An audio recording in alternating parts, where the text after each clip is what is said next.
This GE 2025, the Workers' Party narrowly missed out on clinching another constituency, but with their commendable results in Jalan Kayu SMC, where WP obtained 48.53% of the vote, and Tampines GRC with 47.37% of the vote, they have secured the two Non-constituency Member of Parliament or NCMP seats in Parliament.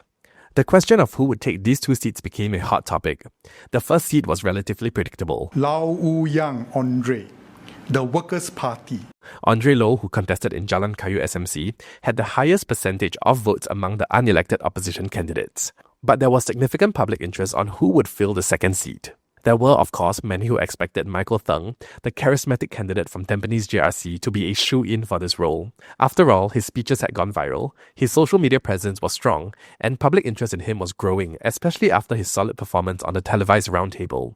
He had indeed been touted by many as a likely candidate from the Tampines GRC team to take up the NCMP seat. However, on May 19, 2025, it was announced that fellow Tampines team member Eileen Chong would be the one taking on the other NCMP seat alongside Andre Low. While Eileen Chong may not have garnered the same level of widespread public attention or viral moments as Michael Theng, she undeniably left a significant impression on Singaporeans during her GE 2025 campaign with her poise and memorable speeches as well. Whether hearing from her at rallies or getting to know her through media features, she consistently won the hearts of the people with her kind authenticity. Now, what made her the talk of the town was her impressive Mandarin-speaking skills too, which we'll explore in more detail shortly. But first, a quick recap on her impressive background. Before entering politics, Eileen Chong spent 6 years with Singapore's Ministry of Foreign Affairs, the MFA, serving as a diplomat from 2017 to 2023. From 2020 to 2023, she was posted to the Singapore Embassy in Beijing as First Secretary Political, where she reported on political and economic developments, coordinated consular matters, and gained first-hand experience in Singapore-China relations. In June 2024, she made a significant career shift, joining the Asia Philanthropy Circle, the APC, as a lead for insights and innovation. There, she has been leading initiatives focused on early childhood education and youth mental health. Chong then started her political journey in December 2024 with the Workers' Party as a volunteer case worker at the Meet the People sessions in Aljunied GRC. On April 17, 2025, WP would announce her as one of the party's new faces in the general election, alongside 3 other newcomers.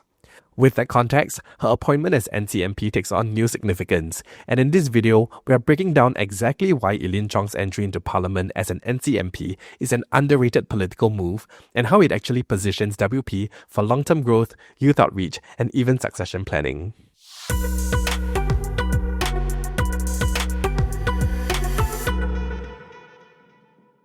Reason number 1, she has strategic appeal to Mandarin-speaking voters. Now, during GE 2025, Eileen Chong stood out, and to this day, her rally speeches remain a topic of discussion, praised for her eloquence and authenticity. She spoke with conviction and prowess, and what made her even more compelling is her fluency in both Mandarin and Hokkien. 我是工人党当兵尼集选区的候选人蒋佩珊。我这几日伫当兵尼走行的时阵，真侪安哥和安弟问我。 During the campaign period, she mostly spoke in those two languages, cementing her relevance to a larger demographic of akongs, amas, aunties and uncles who needed to hear WP's cause in their own language. Her speeches and media interviews demonstrated her persuasive power, a skill that she likely sharpened in her years of service at the MFA. Now let's talk numbers. This is where Eileen Chong's profile becomes even more strategically compelling. Singapore's Mandarin-speaking population constitutes a significant number of around 29.9% of the resident population as of 2020 in a census of population from Singstat. Yet, language often remains a significant barrier in the political arena. Previously, for the WP, Low Tia Kiang was a respected and effective communicator to this segment of Singapore, someone who could build trust with older Chinese voters. Eileen Chong, in her own way, could be stepping into a similar role for the Workers' Party in the future. During the campaign period, I attended 2 rallies. One was the PAP rally in Pongkol, and the other one, the WP rally in Tampines. I actually went down to see Michael Theng, but it was Eileen Chong's speech in Mandarin that stopped me in my tracks, literally, because I got lost in a sea of people while looking for my friends. But I distinctly remember stopping and listening to her speech because she spoke so eloquently and with so much conviction. Look, if she can appeal to someone like me who primarily converses in English and still win me over, imagine how appealing she is to the Mandarin and Hokkien speakers. With a sizable voting population that still primarily uses Mandarin and dialect, Eileen's ability to bridge this linguistic and cultural gap is invaluable to the WP. By bringing in someone who can speak in their language, the WP is proactively building bridges with communities that might have traditionally defaulted to the PAP, perhaps due to these very communication barriers. The party already has a deep bench of strong English orators like Pritam Singh, James Lim and Gerald Giam, but a clearer need for compelling Mandarin-speaking candidates was clear. Language in this context is far more about mere translation, but also about building relationships. As the Workers' Party continues its efforts to challenge for seats in both SMCs and GRCs that have large Mandarin-speaking populations, Eileen Chong could become a key campaigner, not just for her own political future, but as a vital part of the party's broader outreach engine. Reason number 2, it's a step forward for gender representation in the opposition. Let's talk about what this decision represents beyond just one person, because Eileen's appointment marks an important step forward in boosting female representation within the opposition. Now let's be honest, Singapore politics hasn't exactly had the best track record when it comes to gender balance. In the last parliament, only 28 out of 95 elected MPs were women, and that's just under 30%. But things are changing. More young voters, especially women, are getting politically engaged, and many now see gender representation not as a nice to have, but as something basic, a must have for any credible political party. With Eileen Chong taking up the NCMP seat for the WP, it wasn't just about filling a position. It was a clear signal that the party was paying attention to the ground. Without her, WP would have had just 2 women in parliament, Sylvia Lim and He Ting-Ru, which would mean only 2 out of 10 or 20% of their parliamentary representatives were women. And with Eileen stepping in alongside Andre, that number rises to 3 out of 12, which brings it up to 25%. That's a real tangible step forward. Reason number 3, her diplomatic experience enhances WP's parliamentary contributions.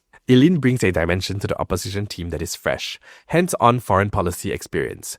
Now consider this, how many NCMPs or even new MPs for that matter enter parliament with such direct, hands-on international experience?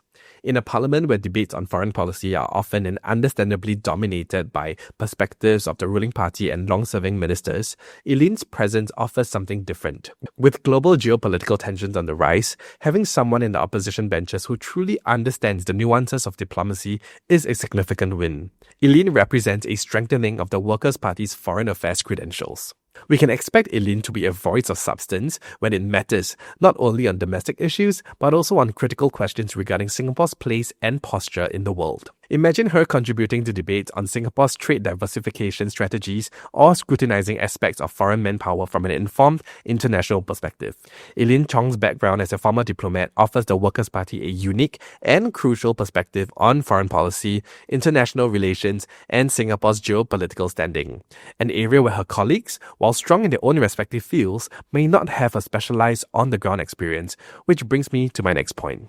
Reason number 4, she's a strategic force multiplier for the Workers' Party. Eileen Chong brings a distinctive and valuable background to Parliament, one rooted in diplomacy and philanthropy, that strengthens the Workers' Party slate as a whole. Her expertise fills a critical gap in the party's current profile, allowing WP to approach national issues with greater depth and nuance.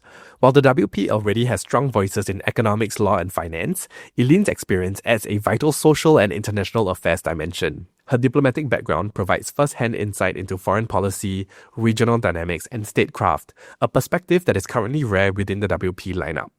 This allows the party to speak with greater authority on Singapore's global positioning and external challenges.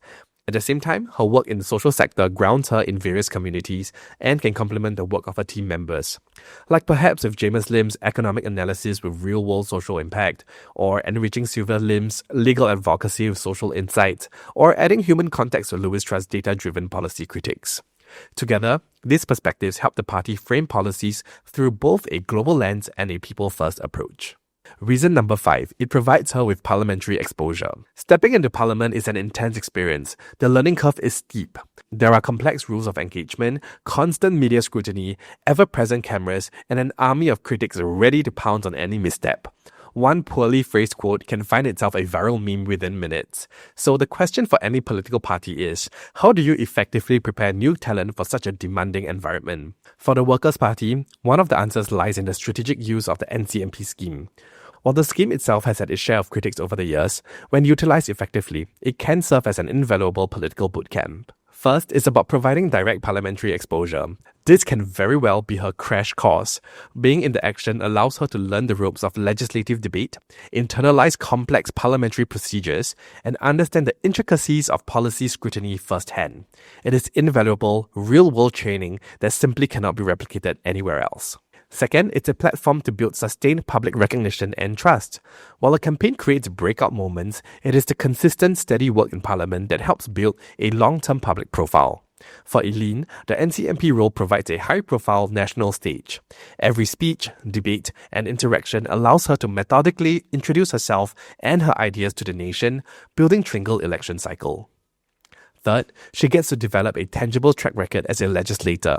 Since 2016, NCMPs have held the same voting rights as elected MPs. This is critical. It means that Eileen can actively contribute to lawmaking, demonstrate her policy familiarity on national issues, and build a concrete parliamentary record that will be essential for her political future. Finally, this role allows her to broaden her political network.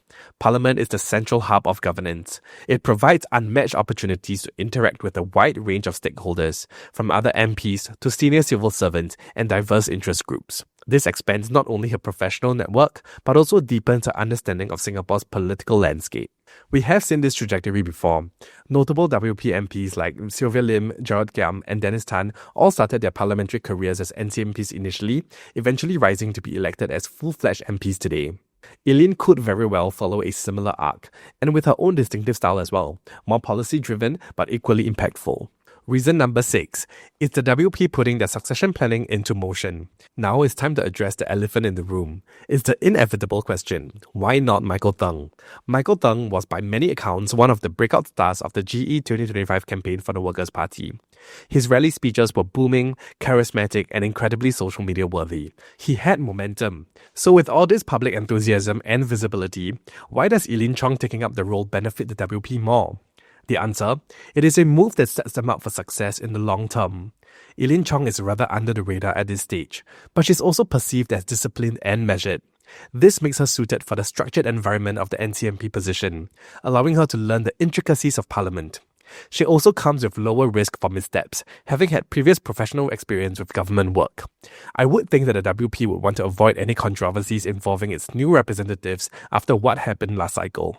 She also arguably needs the visibility from being in Parliament more than Michael Tung if she wants to position herself for a stronger campaign in future elections. With this, it helps lay the groundwork for a potentially formidable future slate for the WP. Imagine this scenario in 2030 or beyond. A Michael Tung with even deeper grassroots networks and popular appeal, paired with an Eileen Chong who is by then a seasoned parliamentary performer with strong policy credentials. That combination could indeed be a powerful team for the WP, and that is succession planning done thoughtfully. With Eileen Chong taking on the NCMP role, WP isn't just elevating a new face. They could very well have just made a strategic long-term move that can benefit them down the road. Her appointment enhances the party's gender representation, strengthens their credibility in social policy and foreign affairs, deepens outreach to Mandarin-speaking voters, and it is them investing in next-generation leadership. The party clearly saw in her a rare blend of capability and potential, even if she wasn't the loudest or most visible candidate during the campaign. Shortly after the election, Eileen was appointed to the party's Central Executive Committee, the CEC, and was named the president of the Youth Wing, a role that aligns perfectly with her background in youth development and mental health. It is a clear move to empower her with influence and build the strength of the WP slate for the road to GE 2030 and beyond. Because politics isn't just about the now, it is about the next. And from the looks of it, Eileen Chong might just become the one to watch. If you found this episode interesting, go check out our previous episode on why Brandon Kan Kim Yong Task Force men saved the PAP. And if you've already done so, stay tuned to our next episode exploring whether or not it's really the end of the road for the PSP after their relatively poor performance in GE 2025. Thank you and see you in the next episode. Bye!